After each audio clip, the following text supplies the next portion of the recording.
வந்துட்டாங்கல்ல. அட சும்மா இருமா. கொஞ்சம் கூட உனக்கு பயமே இல்ல. எப்ப பார்த்தாலும் விளையாட்டு தரான். 2 பேருமே டிக்கெட் எடுக்கல மறந்துட்டேன் நீ. நானாச்சும் எடுத்துட்டு அதையும் கெடுத்து விட்டேன். ஐயோ இப்ப என்ன பண்றது தெரியல வர்றானே. இந்த பாரு நான் ஒரு ஐடியா சொல்றேன் கேக்குறியா? நான் தூங்குற மாதிரி ஆக்ட் பண்றேன், நீ முழிச்சிருக்க மாதிரி ஆக்ட் பண்ணு. கொரட்ட விட சொன்னா ஊழ விடுற. அட சும்மா இருப்பா. Mister ticket.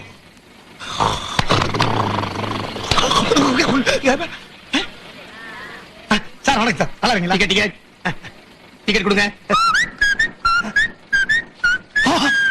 ஒரே ஒரு டிக்கெட் என்னது? இவருக்கு டிக்கெட்? கண்ட நாய்க்கு நான் எதுக்கு டிக்கெட் வாங்கணும்? எந்த நாய்கிட்ட டிக்கெட் இல்லையோ அந்த நாயை கேளுங்க. சார் இவன் பிராட் சார். இது நேத்து டிக்கெட் முதல்ல செக் பண்ணுங்க. யாருக்கிட்ட? இது இன்னைக்கு டிக்கெட் தான். ஓன் டிக்கெட்டுங்க. நான் அப்பவே உன்னை டிக்கெட் எடுக்க சொல்லி சொன்னேன்ல. கேட்டா கவர்மெண்ட் பஸ்ல கேனப்பை தான் டிக்கெட் எடுப்பானா. அது மட்டும் இல்ல, இவரு துபாயில இருந்து வரும்போது பிளைட்லயே டிக்கெட் எடுக்காம